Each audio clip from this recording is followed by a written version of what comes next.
Morning, friends and brethren. So good to see you this morning. I'm happy that you're here, and you are a great encouragement to me as I see each one here.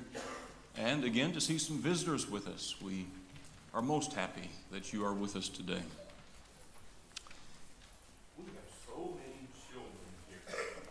It's just amazing to me. We have about 100, or actually a little over 100 now, children from infant to high school.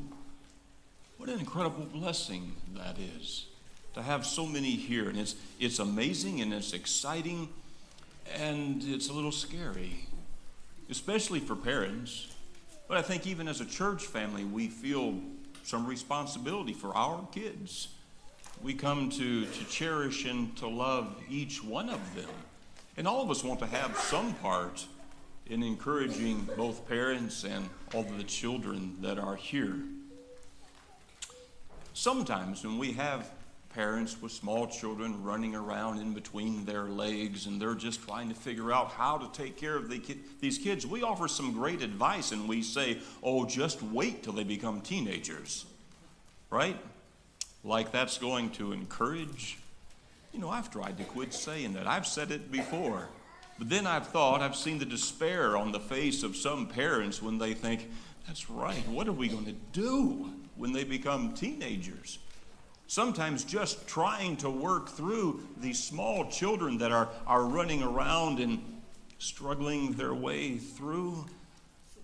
True, the teenage years can sometimes be a challenge, but I'll be honest about it. I found babies quite challenging. And I found toddlers equally challenging, and elementary school kids challenging. And so I don't know that the teenage years were any more difficult. You know, the challenges were never insurmountable when we faced with whatever issues we were dealing with, whatever age our children were, in real time, meaning that we just dealt with issues, and problems can often be resolved, and many of them avoided, when we deal with issues in the right time. In fact, many of the problems of the teenage years can be avoided, I'm convinced. Can be avoided if we get busy about parenting our young children. Because what we do with our young children will so often have a lot to do with what we deal with in the teenage years. Parenting teens, like parenting young children, is a learning process, or maybe just a work in progress sometimes. And when our kids hit puberty, it seems like a time when parents sometimes pull back from parenting, maybe afraid, maybe unsure what to do, when in fact it may be when we have to step up our game and really be busy about the work of parenting.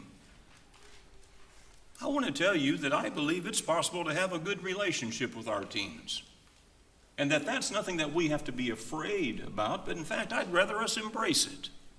And as our children are growing up and we see those teenage years coming, I'd rather us look forward to that, knowing that there are some good times and some good years ahead. I think some have given up on that, and I want to change that. I want to encourage you to look forward to those years. Now, and I say that to confess this, that I feared the teenage years with our children, not so much because I thought they were going to be a problem, but out of fear that I would mess them up. That was my biggest concern. It really was. And I think there was some just reason for that concern. But I was afraid that I would offer bad counsel and bad advice, or I would just make bad parenting decisions. And sometimes I did. You know that red do-over button I've told you before? I'm going to do that over. I wished I had one, because I would go like this. There's a lot of do-overs I would like to have, but you don't really get those. But you know, even when you make mistakes, children are resilient and they're forgiving, and they can work through our honest mistakes. But we want to give them the very best advantage. We want to help provide them good direction. But let's also understand, parents, that it's not all up to us. If we want to have a good relationship with our teens, then here is the best basis for that. Ephesians chapter 6. Ben was there last week. We're going to spend some time there, and I'm not going to read it all again. Michael just read that for us, but a familiar passage. And I have thought, as I was studying some things again this week, that sometime I would love to just teach a class on Matthew 6, verses 1 through 4, and we don't look at anything else. Because there's a lot of things we can talk about here. There's 3 things in this text I want to spend just a moment on. 3 things that stand out to me. If we want to have a good relationship with our teens, again, I want to say this is the basis for that relationship. A godly order of things. And that order is parents who are in charge and children who obey. All right, some of you just clicked me off. Turn it back on. Now listen, there's some things here to talk about. And to our younger folks, to our teenagers, and even to some who are not teenagers yet, because you don't have to be a teenager to all of a sudden start listening to lessons. I know we have some younger children out here that listen to what's being said, and I want to encourage you to do that. Here is the godly order of things. Parents have to be in charge. Children have to obey. Teaching authority at home is a prerequisite to understanding God's authority and obedience to Him. Please listen to that. Please understand. It's not just about having order in our home. It's about teaching our children about obedience and serving God. And we need to teach that at home just by example of what our relationship is parent to child. Because if that's not understood at home, our children are going to have a harder time in being an adult and serving God, not understanding what it is to obey the one who is in charge. We teach those principles at home, and I don't think we can emphasize that point enough. Parents are in charge, children obey. Just like we as disciples obey God. We have to learn those rules of authority. And if we don't teach and practice those principles when our children are young, then maybe you should dread the teenage years. Because I think I know what's going to happen. And that's a real hard time to try to start teaching those principles. Parents, if we do not teach and practice these things, we are failing to do what God expects. He expects us to lead. He expects us to be parents. That's the role that He has given us. And let's also understand this important point, that if our children do not, I'm going to say this again, if our children do not learn to obey us as parents, when will they learn how to honor and obey our Heavenly Father? And so, to our teens, I want you to listen. Obey because God said so. Now, I think in some ways nothing more has to be said. Obey because God said so. Being obedient is the right thing to do, and being disobedient to our parents displeases the Lord. And this gives us a starting point in a parental relationship. Parents, expecting obedience is never a matter of question. Expecting obedience is what has to happen all the time. Not when our children turn 13. When our children are 2 or 3 years old, they can understand what it is to obey. They can understand no, they can understand yes, they can understand consequences when they do not act the way they're supposed to act.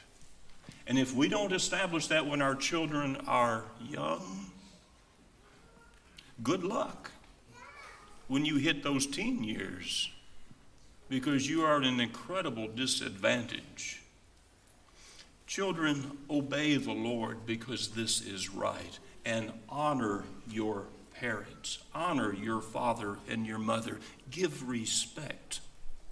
The Lord is not asking or seeking, a reluctant or a grudging submission, but to do it right. To honor, you can only do that one way, willingly. Honor is based on having the right attitude. And on one hand, I want to say it's not a matter of choice. God said to do it, and yet at the same time, we do have to choose to do it. But if we choose not to honor our parents, let's understand that God is displeased with us. That should be motivation enough for us to want to do what God would have us do. And if we have the proper attitude and the proper heart, then we will do that right. Teenage years sometimes is when these points or principles are challenged the most.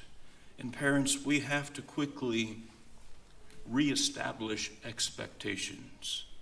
And parents, if our children are not expected to obey us, to show us love and respect, to treat us kindly and with courtesy, where do you think they will learn to do that? We're going to expect schools to teach that? I don't think so. Or society? I don't think that's happening. But you see, school and society and such things were never given the charge to teach those things. God has given the charge to us as parents, and the charge to children to obey and honor.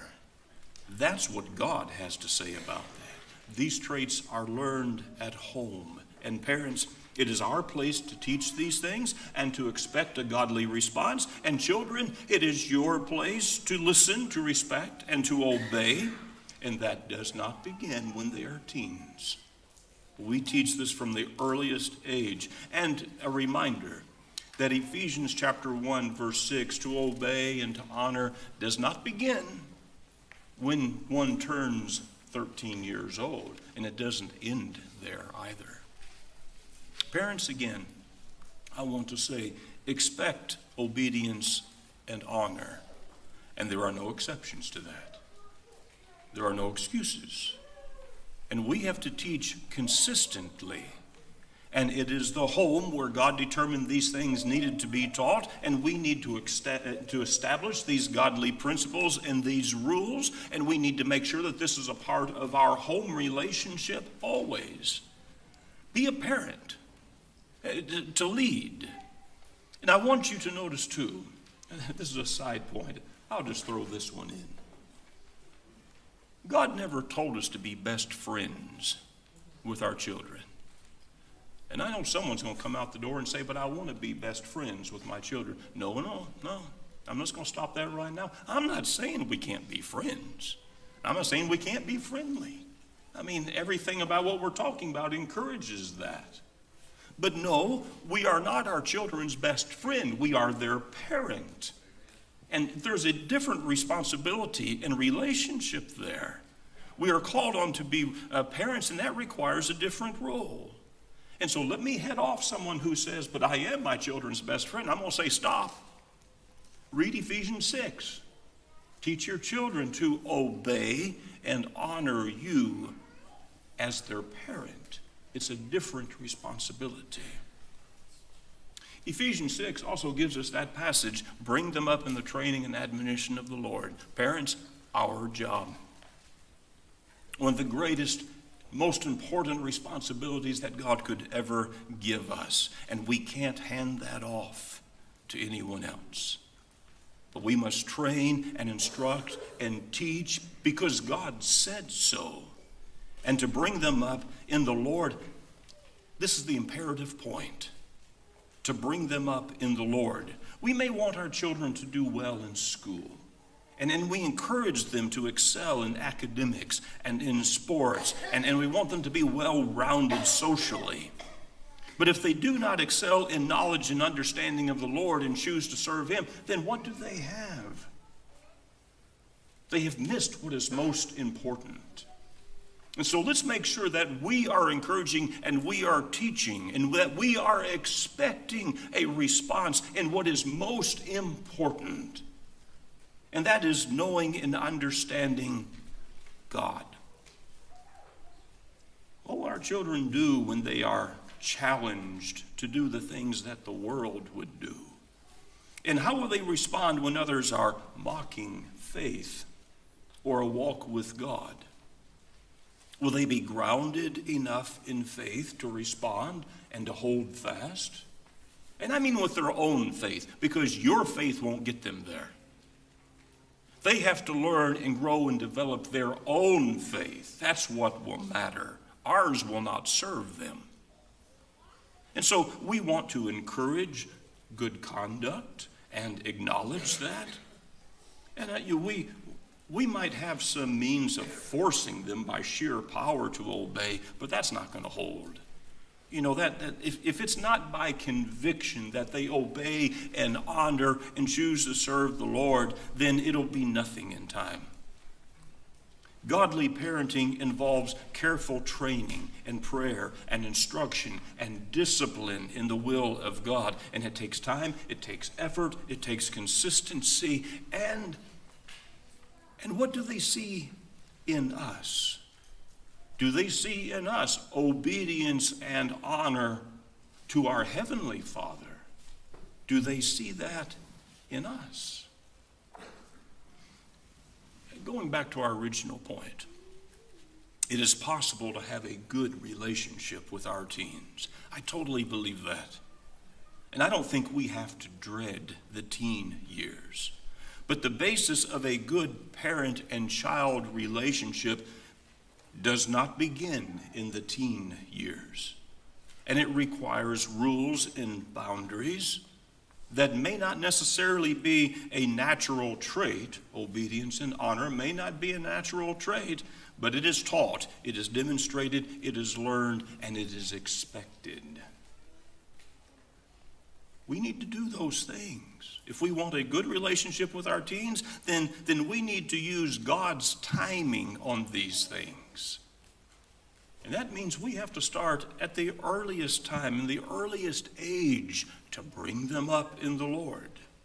And if we want to avoid, some people said the teenage years are like a time bomb waiting to go off. And I think for some that's true. I really like what Dr. James Dobson said. I read this in a book again this week. I saw it. And he said, answering some questions with regard to how do you deal with the teenage years. And he said, the proper time to begin disarming the teenage time bomb is 12 years before it arrives. Amen. That is right. And parents, we need to be on that. Busy about the work of parenting. We have to start early. We have to set expectations. In fact, God has already set the expectations. I don't know that we have to set them, but we have to enforce them and teach them, holding our children accountable. It is totally possible to have a good relationship with our teens. But the only way we'll find the best relationship with them is through these godly principles. And holding our teens to that, and our teens understanding those principles and obeying and giving honor, and we can have a good relationship. There's a couple of other points that I want to make.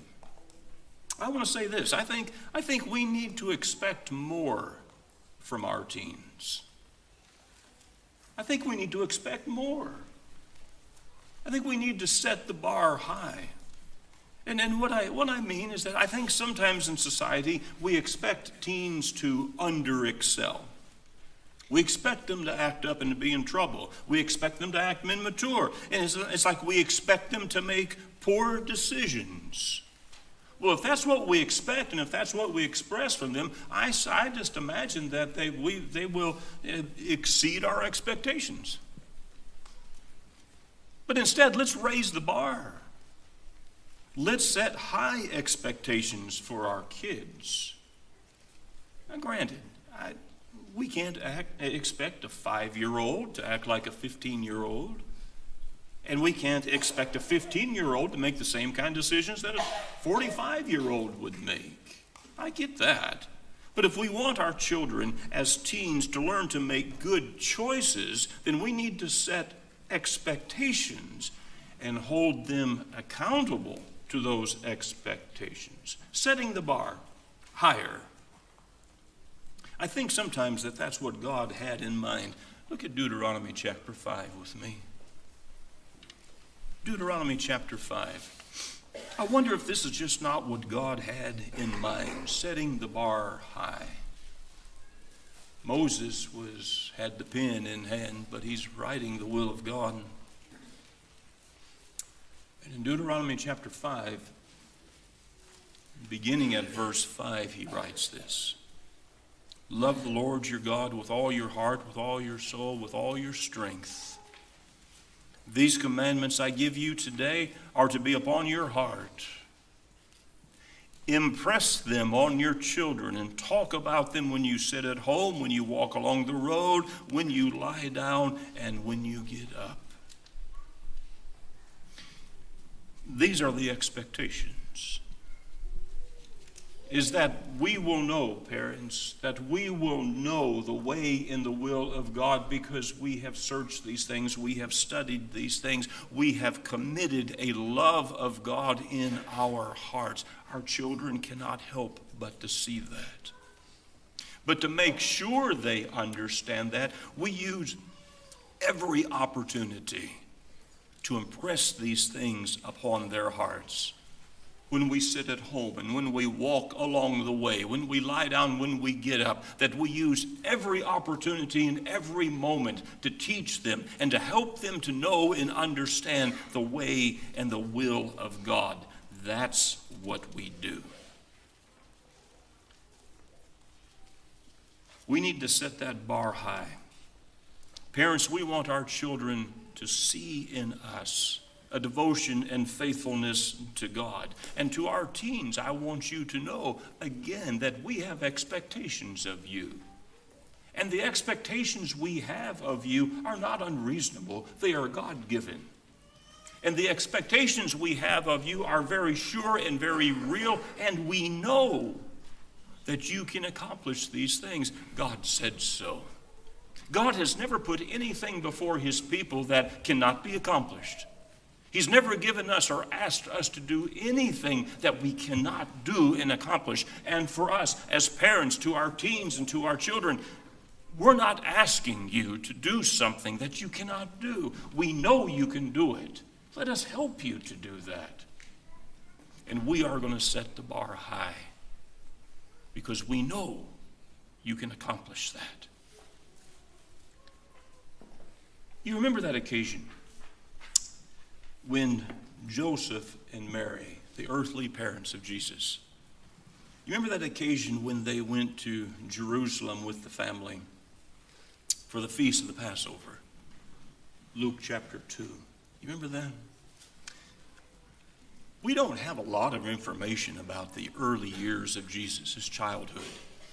And this is one passage that just gives us a glimpse of some things that were happening. I mean, we know and we understand that as Jesus grew, he became strong in spirit and filled with wisdom, and the grace of God was with him. Verse 40 says in that chapter. We get that. But not much has been said about Jesus up to this point. Then in verse 41, Luke chapter 2, verse 41. Now his parents went to Jerusalem every year at the feast of the Passover. And when he was 12 years old, he went up to Jerusalem according to the custom of the feast. And when they had finished the days, they returned. The boy Jesus tarried behind in Jerusalem, and Joseph and his mother did not know it. But supposing him to have been in the company, they went a day's journey and sought him among their relatives and acquaintances. And when they did not find him, they returned to Jerusalem, seeking him. Can you even imagine that? You ever lose a child? All of us have. And even if it's just for 15 seconds, your heart comes out your throat and you're in that panic mode. You remember, we all know what that feels like. I just imagine what Joseph and Mary were thinking. Supposing that he was with them and their family, I take it to be a crowd that was traveling, but somehow Jesus wasn't there. And so they go back to Jerusalem. And what we read about Jesus maybe is a surprise, maybe not. Verse 46. And it came to pass that after 3 days they found him in the temple, sitting in the midst of the teachers, both listening to them and asking them questions. And all who heard him were astonished at his understanding and answers. It may be easy for us to think, well, of course this is what he was doing. He was the Son of God. But I'm not sure that that's fair. I'm not sure that's the best way that we can understand this. Jesus was a 12-year-old boy. And I can only imagine that growing up, he did what other boys did. And he played, and he did these things. But there was a part of Jesus that was concerned about spiritual things. Where do you suppose that came from? Oh, he was the Son of God. No, let's not just go there. Did Joseph and Mary not do anything? Why do we suppose God chose Joseph and Mary to be the earthly parents of Jesus? Don't we think there's a reason for that? And that they were teaching him these things just like Moses had said before. And that he was growing in the Lord because he was impressed with these things through the work of his parents. Maybe we don't give Joseph and Mary the credit we should sometime. But here was a 12-year-old boy that had a view and a focus on spiritual things and was well learned in these things. And he wanted to know more as he's asking questions. And 2 points that stand out to me. Here were parents who were teaching their son the way of the Lord. And here was a child who had been taught to obey and honor the ways of God. Can we take hold of that? Can we think about those things? Our children can learn, and they do. Our children learn the best and the worst from us, don't they? As much as we try to focus on the best, and that's what we want them to see, but they'll see the best and the worst of us. But we need to expect them to be able to understand and comprehend important matters of life. It starts when they are so young, being introduced to Bible stories and us telling them things about the Lord, praying together with them. Coming to Bible class, maybe he's not teaching them anything new. Maybe it is just a repeat of what we've been teaching them at home. That's my hope for them, that that's the way it works. But it's because of what they are learning at home that makes them even all the more excited to go to Bible class. Don't you love seeing it? On Sunday mornings and on Wednesday evenings, the excitement of the least ones, the smallest kids, running to Bible class, to be with their friends, and to be in class. And when they come out, they all, you know how they want to show you what they did. You know, the pictures that they've drawn, or tell you the story, or recite their Bible verse to you. Their excitement with that, how we need to work with that and encourage that in every way that we can. Our children can learn. Set the bar high. And we have to set the bar high when they are small, when they are young, so that by the time our children have become teenagers, there's already an expectation, and they already know. And when they are 12, 13, 14 years old, there is already an understanding of godly things and godly principles. There's an understanding of what obedience and honor means, because that's been taught at home. And when they're getting older and now they're starting to think and process about matters in their own life, the idea of obedience and honor is something that they already understand. And they want to serve God. And they're willing to do that because this is what they know. And we don't want to miss these opportunities of teaching and learning. And so we are busy and we are active about that when we are at home.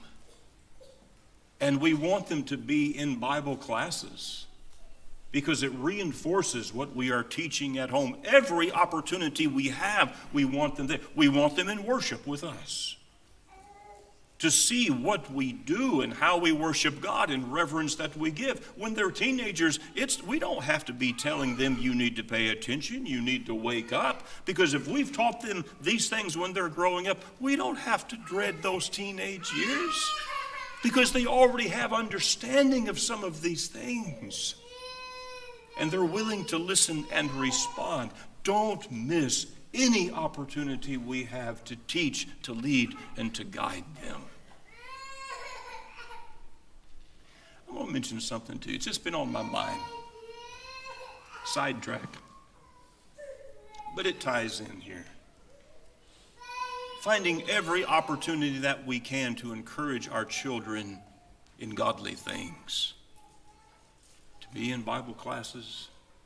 I'm so thrilled with how many children we have in that. I've noticed there's a few less on Wednesday nights. I'm a little concerned about that. Don't miss opportunities. You know, last fall we had a gospel meeting. Yeah, I'm going there. We had 260 people on Sunday morning. We had 132 on Monday night, and 30 of those were visitors. We had 108 on Tuesday night. We had about 160 on Wednesday night. That's just been on my mind. It's just bothered me.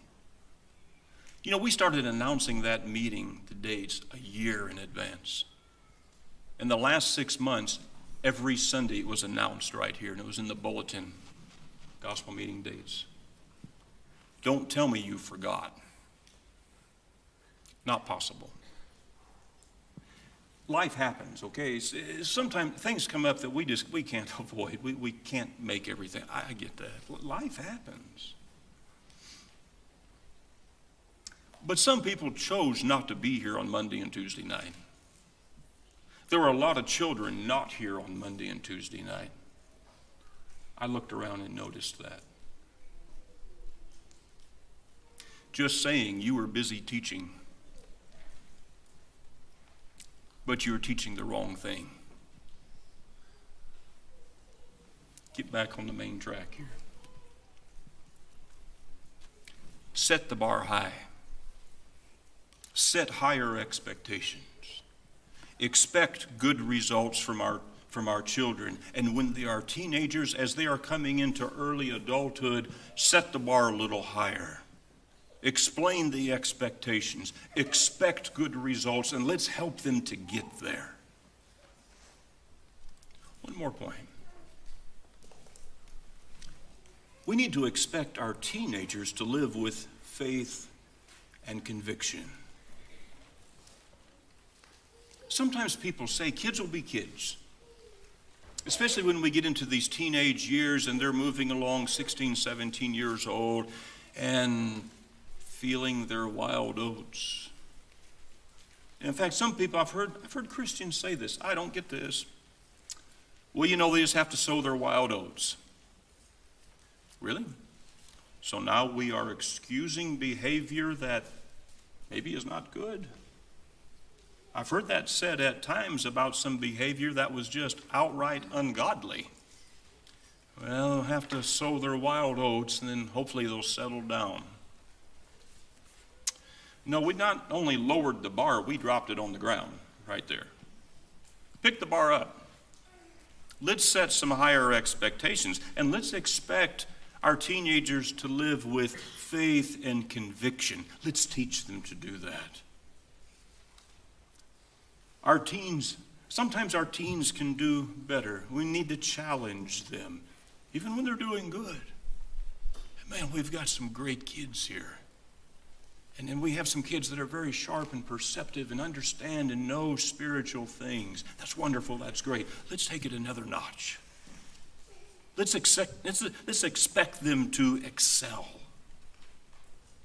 Let's expect them to grow their own faith from God's word and to live that faith and to make it a part of their lives. Well, they're just young people. I know that. But we find young people in the Bible who lived by faith. And even when they were challenged in faith, they didn't back up. They stood strong in faith, in convictions. I think we can expect that. And to our teenagers, I want you to understand that is my expectation of you. That you can do this. That you can live by faith. And that when you are challenged in life to do things that you know God would not be satisfied with, don't do it. A couple of examples. 2 Kings chapter 5. Are you there? 2 Kings chapter 5. You remember that story about Naaman? Oh, we can't go over the whole thing, but what an incredible story about Naaman. And how he had leprosy, and how through the prophet he was told what to do to be cleansed of the leprosy. But let's understand how he wound up going to see the prophet in the first place. You know, he was restored to health, and he was drawn near to God by the faith and the conviction of a young servant girl. 2 Kings chapter 5, verse 2. Now the bands from Aram had gone out and had taken captive a young girl from Israel, and she served Naaman's wife. She said to her mistress, "If only my master would see the prophet who is in Samaria, he would cure him of his leprosy." What I want us to think about is not so much the story of just about Naaman. It's that young servant girl that has just impressed me so much. That here is a young servant girl. She's a slave in a foreign land from Israel. She's been taken captive. She's a slave in a foreign land. But she has been taught. She has convictions. And even through all that she's been through, I'm thinking being captive was not a pleasant experience, okay? And being taken from the homeland. She has been through a lot. And she has, in our mind, she has every reason to rebel. She has every reason to have questions about things. But no, her faith is not diminished, and even is bold enough to say to her master, to the mistress, to say, "I wish my master would go talk to the prophet. The prophet could help." Can you imagine that kind of faith?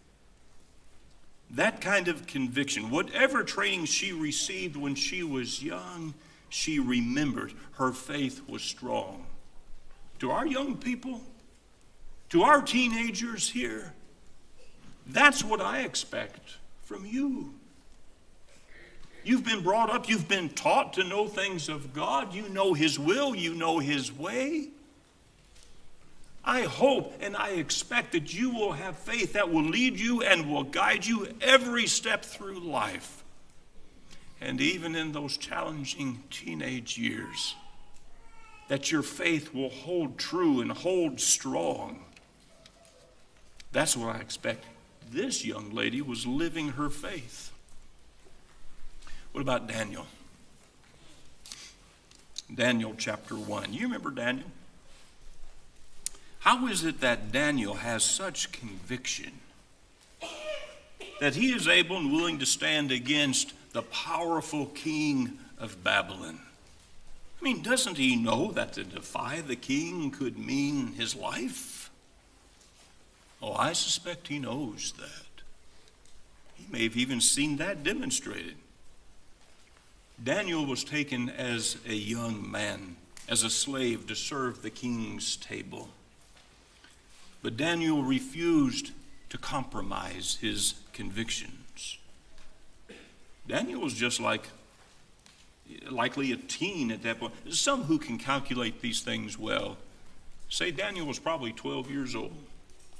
That he was probably about 12 years old when these things took place. And what we see here in verse 8, Daniel chapter 1, verse 8, Daniel resolved not to defile himself with the royal food and wine, and asked the chief official for permission not to defile himself this way. Oh, it's an interesting discussion that takes place after that. But Daniel was resolved that this was something that he could not do and that he would not do.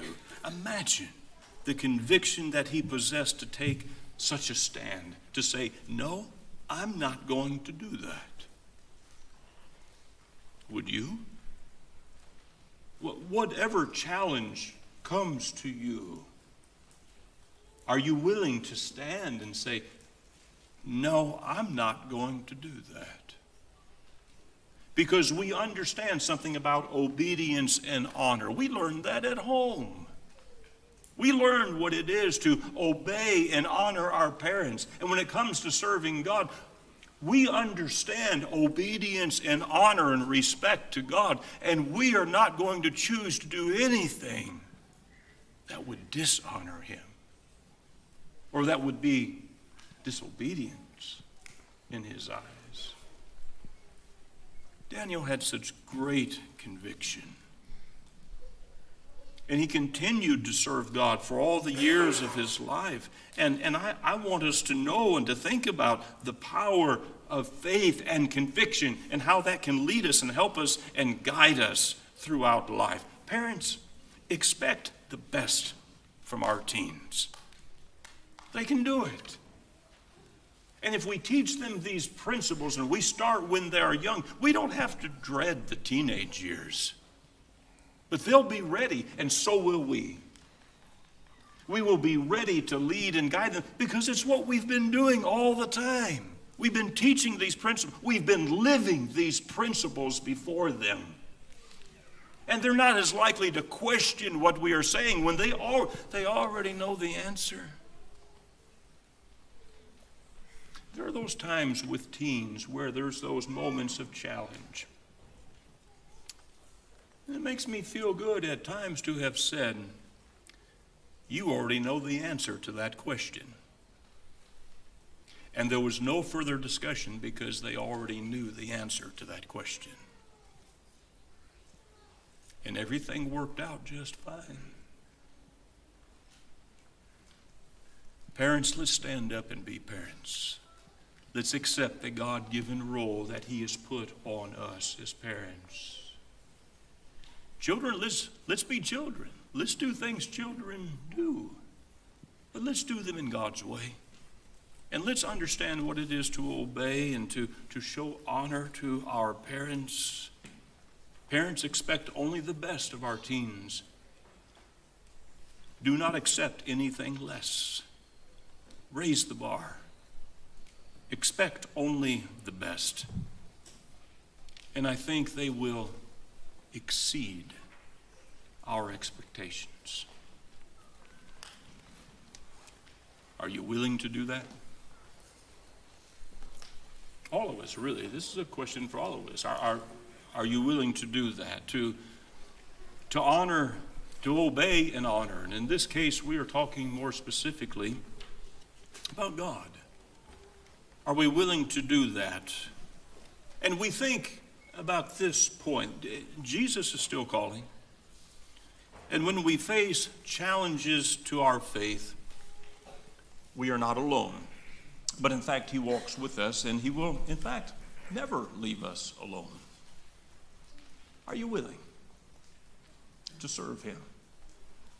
And sometimes maybe we just need to be reminded that he is still calling us to faithfulness and to service. And he wants to do that in such a way where we know his expectations. But we also know that we can accomplish what he would have us do because he is there. He will help us. He says to us in Matthew 11, "Come to me, all you who labor and are heavy laden, and I will give you rest." I take comfort knowing that even when I face the greatest challenges in life, I'm not alone with that. But that the Lord is there, that he will help me in that. "Take my yoke upon you and learn from me," Jesus said, "and I am gentle and lowly in heart, and you will find rest for your souls. For my yoke is easy and my burden is light." He has not expected of us anything that we cannot do or accomplish. The question is, are we willing? Are we willing to listen to what he says, to listen to his counsel, to accept it, to obey it, and to walk with him? Are we willing? That is the question. He has made known to us his will. We can understand it. It's not beyond what we can understand. We know what he would want us to do. And even today, could there be one who is ready to become a child of God, a baptized believer in Jesus Christ? Today could be the day. Or one who is needing to change their life, repent of sins, confess these sins, pray forgiveness. Could we help you in some way, even today, right now, as we stand and sing to encourage